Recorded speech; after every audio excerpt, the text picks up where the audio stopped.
Hello everyone, good evening. आप सभी को नमस्कार। इंडियन पाठशाला में आप सभी का स्वागत है। कैसे हैं? आशा करता हूँ सभी स्वस्थ होंगे और अपनी पढ़ाई में लगे होंगे, क्योंकि रेलवे के एग्जाम और एसएससी के आने वाले हैं। और जैसे कि आज हम बात करेंगे रेलवे रिफॉर्म्स पर, जो अभी बहुत सारे अभियान कैंपेन चलाए गए, ट्विटर कैंपेन, जिससे और अभी 7 तारीख से एग्जाम है। उसके लिए एक मैसेज है जो राकेश सर हमारे जो लीड कर रहे हैं, उन्होंने एक मैसेज दिया, उसे आप देखिए। रणनीति होगी, क्योंकि आप सब यही जानना चाहते हैं।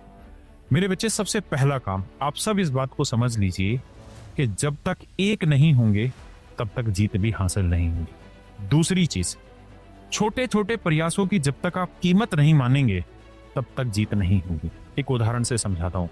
मान लीजिए 1000 लीटर पानी है और वो मैं 1000 लीटर पानी एक साथ किसी पत्थर पर डाल दूं, तो क्या उस पत्थर पर कोई फर्क पड़ेगा? बड़ा नहीं। लेकिन अगर उसी 1000 लीटर पानी को बूंद बूंद करके एक ही जगह डालते चले जाएं, तो मेरे बच्चे उस पत्थर में छेद हो जाएगा। मैं आपको यही कह रहा हूं, छोटे प्रयासों की इज्जत करिए, छोटे प्रयासों का सम्मान करिए। हमेशा ये जो छोटे छोटे काम होते हैं, यही एक दिन आपको बहुत बड़ा बनाते हैं और आपकी मुहिम को भी कामयाब करते हैं। तीसरी और सबसे आखिरी चीज, मेरे बच्चे, अपना वक्त निर्धारित करिए। पढ़ना भी है और बीच बीच में ऐसी चीजों पर हमें काम भी करना है। मेरे दोस्तों, सबसे पहली चीज जो मैं आप सबको कहना चाहता हूं वो ये कि 7 अगस्त से एनटीपीसी अंडर ग्रेजुएट लेवल का एग्जाम है, लेकिन अभी एएलपी का एग्जाम हुआ। आप सबने देखा कि लैब्स में क्या दिक्कतें हुई, कितने बड़े लेवल पर आंदोलन हम लोगों ने किया। लेकिन सारी कहानी वही कि आरआरबी पटना चेयरमैन साहब ने एक स्टेटमेंट दी कि ये जो गलतियां हुई है लैब्स में, ये सर्विस प्रोवाइडर की है और हम उस पर एक्शन लेंगे। लेकिन क्या चेयरमैन साहब इस बात को बता सकते हैं, क्या वो समझा सकते हैं कि 7 अगस्त से जो पेपर हो रहा है वो उन्हीं लैब्स में हो रहा है, दूसरी लैब्स में हो रहा है? क्या जो खराब माउस थे वो आपने बदल दिए? क्या जो खराब सिस्टम थे वो आपने बदल दिए? क्या वहां पे जो खराब व्यवस्थाएं थी वो आपने बदल दी? जवाब है नहीं, आप बदल ही नहीं पा रहे हैं।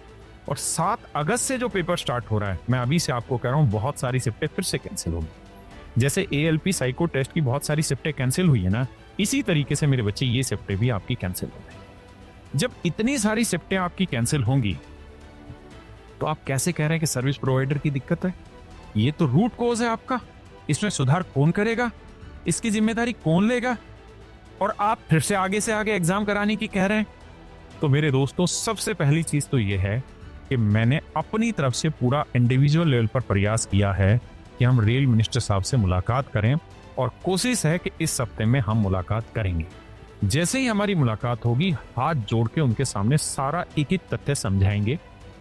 उसके बाद हमें समझ में आएगा कि सरकार की मनोदशा क्या है, सरकार की इच्छा क्या है इस चीज के ऊपर। क्या सरकार कराना भी चाहती है एग्जाम कि नहीं कराना चाहती? और अगर कराना चाहती है तो फिर अगला कदम, अगली रणनीति हम वहीं से उठाएंगे।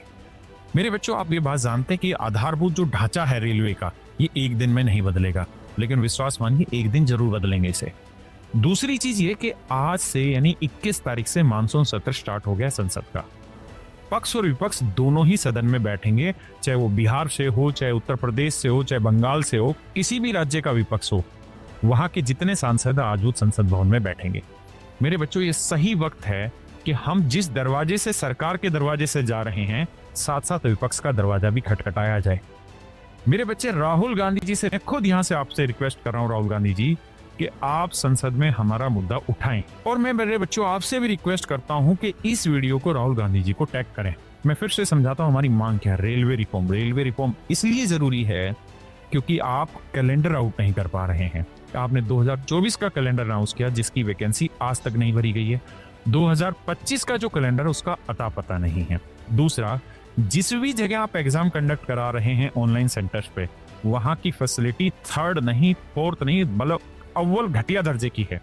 और बच्चा इतना परेशान होता है, कीपैड पे काम हो पाता है ना, माउस पे काम हो पाता है, कंप्यूटर हैंग हो जाते हैं।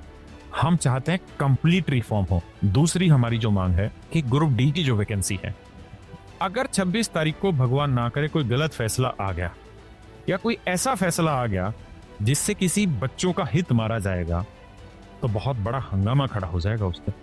मैं खुद भी उस डिसीजन से अभी भी डर रहा हूं, और मैं चाहता हूं कि रेलवे सही वक्त पर सही कदम उठाए और ग्रुप डी की वैकेंसी का जो कोर्ट केस है उसे पहले ही सुलझाए, पहले ही वैकेंसी बढ़ा के उस मुद्दे को सुलझाया जा सके।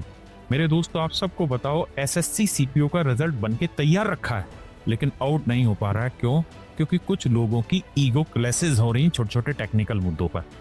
ऐसे ही मैं नहीं चाहता कि ग्रुप डी की क्लासेस आगे बढ़े। तीसरी जो हमारी मांग है कि भैया एज बढ़ाओ, क्योंकि आप 7-8 साल तक कोई वैकेंसी नहीं लाए हैं, तो हर एक बच्चे को एज रिलैक्सेशन दीजिए। चौथी मांग है कि एग्जाम सेंटर्स जो हैं वो सही जगह दिए जाएं, 200 किलोमीटर के दायरे में दिए जाएं, और जितनी एग्जाम सेंटर हैं वो ठीक जगह ही बने। ऐसी जगह अगर है जहां सारे स्टैंडर्ड नॉर्म्स फुलफिल नहीं होते हैं तो बंद करिए। पांचवी मांग है, धांधली पर नियंत्रण करिए। छठी जो हमारी मांग है वो ये है कि जो वेटिंग लिस्ट है उसके मुद्दे को समझें और हर एक वैकेंसी की वेटिंग लिस्ट निकाली जाए। जैसे अगर आपने मान लीजिए एनटीपीसी में 20,000 वैकेंसी निकाली है, तो उस एग्जाम के थ्रू 20,000 पोस्टों पे सिलेक्शन लिए जाएं, चाहे वो वेटिंग लिस्ट के थ्रू 3 बार लिए जाएं, लेकिन उसी सेशन ईयर में खत्म किए जाएं। तो मेरे बच्चे, मैं आप सबसे यही चाहता हूं कि मिलकर आवाज को बुलंद बनाएं और राहुल गांधी जी को इस वीडियो को टैग करें, ज्यादा से ज्यादा शेयर। पर आप देख रहे हैं और आप सभी इस वीडियो को ज़्यादा से ज़्यादा शेयर कीजिए और आप पढ़ाई भी जारी रखें, लगातार पढ़ाई करें, पढ़ाई में बिल्कुल भी गैप ना करें।